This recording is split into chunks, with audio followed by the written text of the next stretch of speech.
આજે આપણે 4 Tux belt and આપણી કમરમાં જે કટ કરીએ છીએ કાપાવાળું બ્લાઉઝ એ શીખીશું સ્ટિચિંગ કરતા.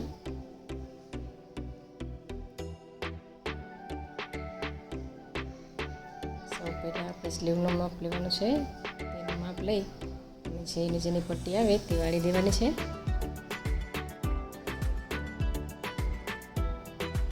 ડબલ પટ્ટી વાળવાની છે.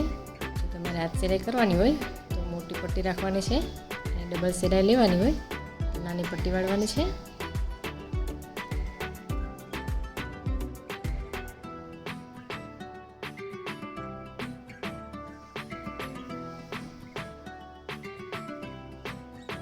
બંને સ્લીવમાં પટ્ટી વાળી દેવાની છે.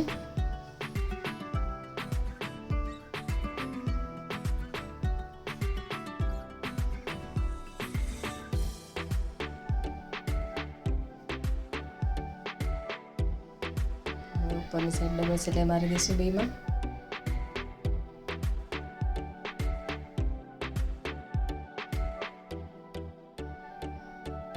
પાછળનો આપણે જે કોટાનો ભાગ આવે એમાં પાછળ ટક્સ લેશું. નીચેથી અડધો ઇંચ ઉપરથી સાવ પતલા એવી રીતે ટક્સ લેવાના છે.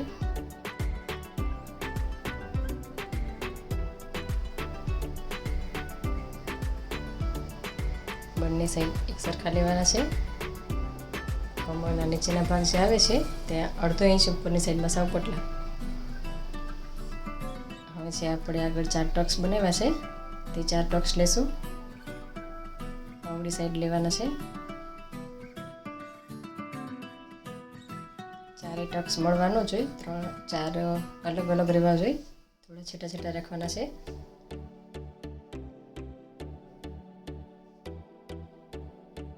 ટક્સ નીચે આવશે અને એક ટક્સ આપણે આર્મહોલના ભાગમાં આવશે. જે આર્મહોલનો ટક્સ આવે છે તે 2 ઇંચથી 3 ઇંચથી વધારે નથી લેવાનું.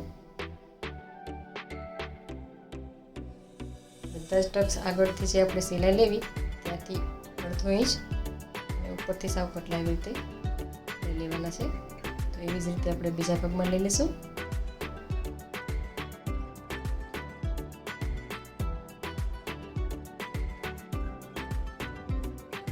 ઉપરથી સાવ પટલા લેવાના છે અને નીચેથી અડધો ઇંચ લેવાના છે.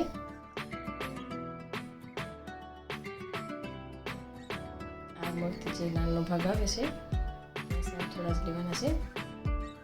લાંબો ટક્સ ઉપરનો સાઈડ ન થવો જોઈએ. હવે આપણે બેલ્ટનો ભાગ લેવાનો છે. જે ગળાનો માપ આવે ત્યાંથી આપણે પોઈન્ટ કરેલો છે તે ગળા સાઈડ રાખવાનો છે. અને પણ ડબલ સિલાઈ લઈ લેવાની છે. આપણે 4 ટક્સ અને બેલ્ટ એવી જ રીતે બીજી બાજુ કરી દઈશું.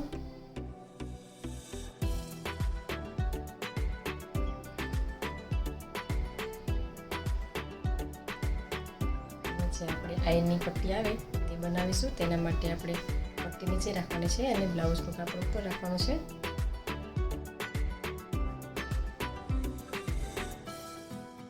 પટ્ટી સાઈડ ધારી લેવાની છે.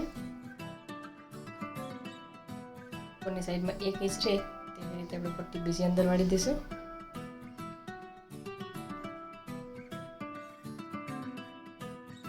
પટ્ટી ડબલ વાળી દેવાની છે.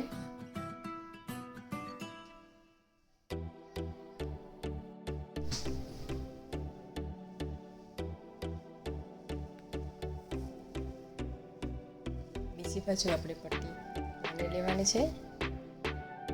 જે આપણે બેલ્ટ જોઈન્ટ કરવી ત્યાં એક નાની એમથી ચપટી લેવાની છે. થાય છે બ્લાઉઝની સિલાઈ કરવાની છે.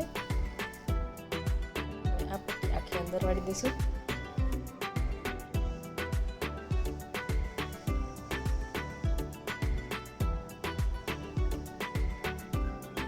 બધા જ ભાગ મેળવી લેવાના છે.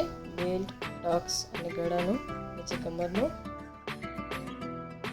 પાછળનો જે ભાગ છે આપણે પહેલાં બેલ્ટ લીધા એને અવળી સાઈડ રાખી અને ઉપરથી શોલ્ડર જોઈન્ટ કરી લઈશું. શોલ્ડરમાં પણ ડબલ સિલાઈ લઈ લઈશું.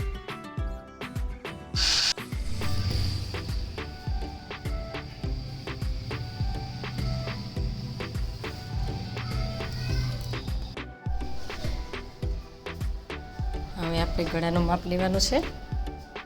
આ માપ ફરજિયાત લેવાનું શીખતી વખતે. નાનું મોટું ગળું હોય તો પછી આપણે શોલ્ડરમાં વધારે સિલાઈ લઈ લેવાની છે. ત્યારે આપણું ગળું બરાબર આવી ગયું હતું. હવે પાઇપિંગ લઈ લઈશું આપણે. પાઇપિંગમાં ક્રોસમાં કટિંગ કરેલી પટ્ટી આવે છે એને કરીને પટ્ટી ખેંચવાની છે. બ્લાઉઝ ઢીલું મૂકવાનું છે અને પટ્ટી ખેંચી અને સિલાઈ લેવાની છે. એક જ સરખી સિલાઈ આવી જોઈએ.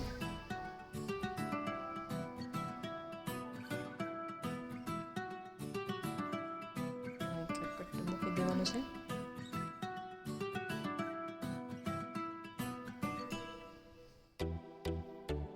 આગળની સાઈડમાંથી પટ્ટી થોડી વારી નીચેની સિલાઈ બેસી જાય એવી રીતે એના ઉપર રાખી અને વચ્ચે સિલાઈ લેવાની છે.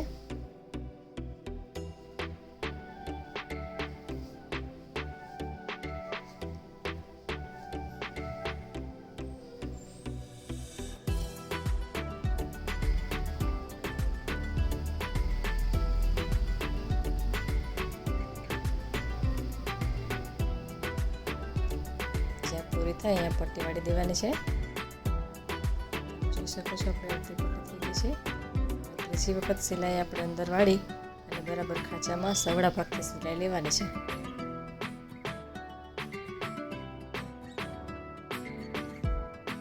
બ્લાઉઝ સીધું રાખવાનું. પટ્ટી અંદરની સાઈડમાં અડધી વળવી જોઈએ અને અડધી ઉપર આવી જોઈએ અને વચ્ચે જે ખાંચાનો ભાગ આવે ત્યાં આપણી સિલાઈ બરાબર આવી જોઈએ.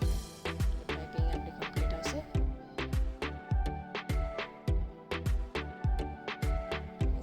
થાય ત્યાં પટ્ટી વાળી દેવાની છે અને રફ કરી લેવાની છે. તૈયાર થઈ ગઈ છે આપણી પાઇપિંગ.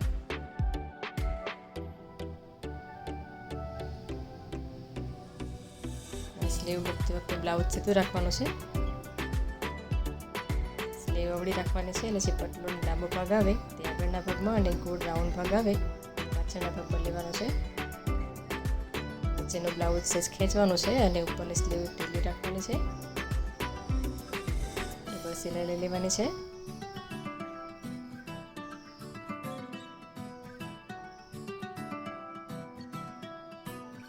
જોઈ શકો છો આપણી સ્લીવ કમ્પ્લીટ આવી ગઈ છે. સ્લીવ મૂકતી વખતે હંમેશા રાઉન્ડવાળો ભાગ પાછળ રાખવાનો છે, મોટો આવે એ.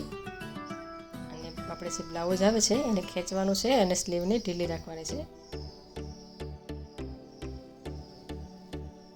અને એવી જ રીતે બીજી બાજુ પણ લઈ લેશું. જે પટલો અને નાનો ભાગ આવે આગળના ભાગમાં લેવાનો છે.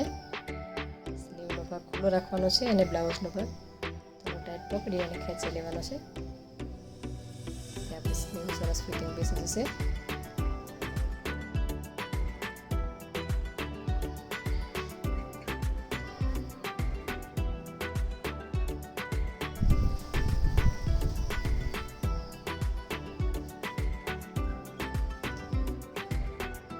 બાજુની સ્લીવ કમ્પ્લીટ થઈ ગઈ છે.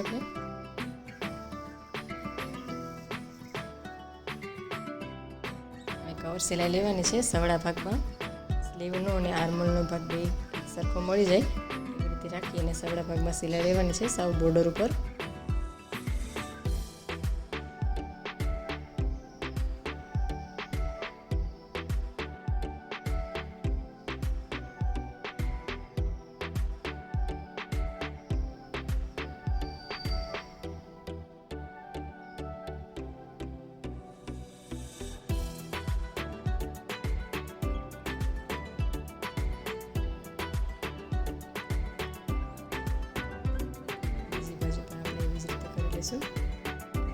સવડો ભાગ રાખી સ્લીવનો ભાગ અને આર્મોલનો ભાગ મળી જાય એવી રીતે સવડા ભાગમાં સિલાઈ લઈ લેવાની છે.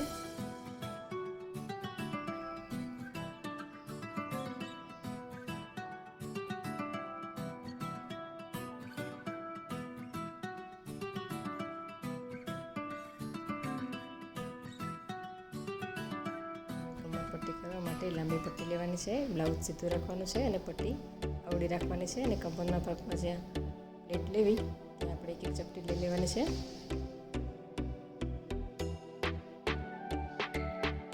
પટ્ટી ઉપર આપણે ધારી સિલાઈ મારવાની છે. બ્લાઉઝ અવળું કરી અને પટ્ટી પાડી અને એના ઉપર ધારી સિલાઈ લઈ લેવાની છે.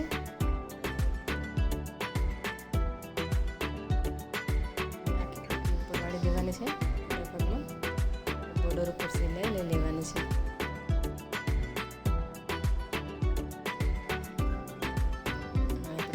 સિલાઈ એક મારી દઈશું.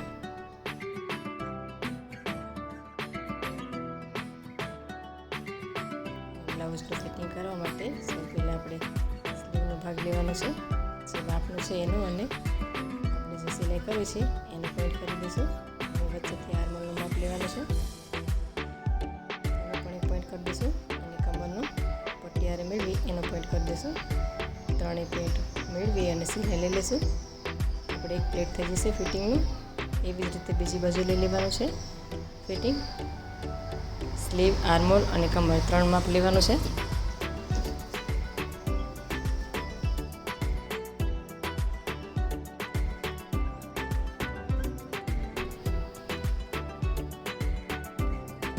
એ સાઈડ એવી રીતે એક પ્લેટ લઈ લઈશું. અને આપણે કમરના ભાગમાં કાપા કરી કટવાળું બ્લાઉઝ એના માટે સાઈડમાં સિલાઈ લઈશું. જે ફિટિંગ આપણે થયું છે એની સાઈડમાં બરાબર બાજુમાં જ લેવાની છે. જેટલા આપણે કાપા મૂકવા હોય ત્યાંથી આપણે આડી રફ મારી દઈશું. અહીંયાથી કટિંગ કરી લઈશું. જે પહેલાં સિલાઈ મારી છે એ પહેલાં એટલામાં ખોલી લઈશું. જે આપણે કટ મૂકવાના છે એટલી જ સિલાઈ ખોલવાની છે. બે સાઈડમાં પટ્ટી વાળી દઈશું.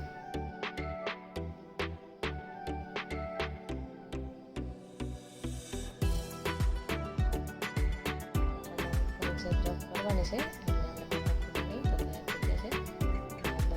બીજી બાજુ પણ કરી દઈશું. એ જ રીતે માપ રાખી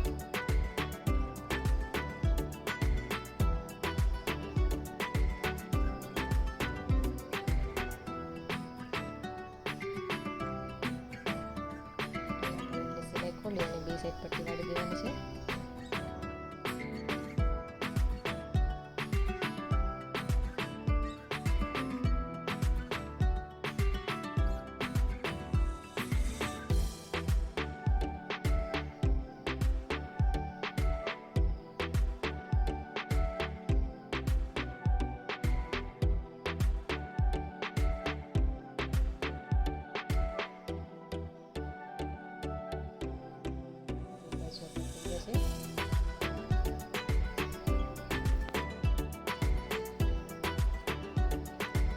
હવે અંદરની સાઈડમાં આપણે જે પ્લેટ લેવાના છે એક એક પ્લેટ બધી બાજુ લઈ લઈશું.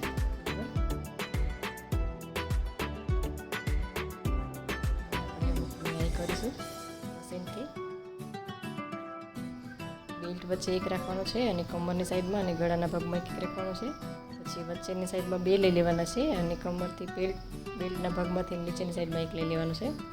એમાં આપણે 6 લેશું. જો લંબાઈ વધારે હોય તો તમે 7 પણ લઈ શકો.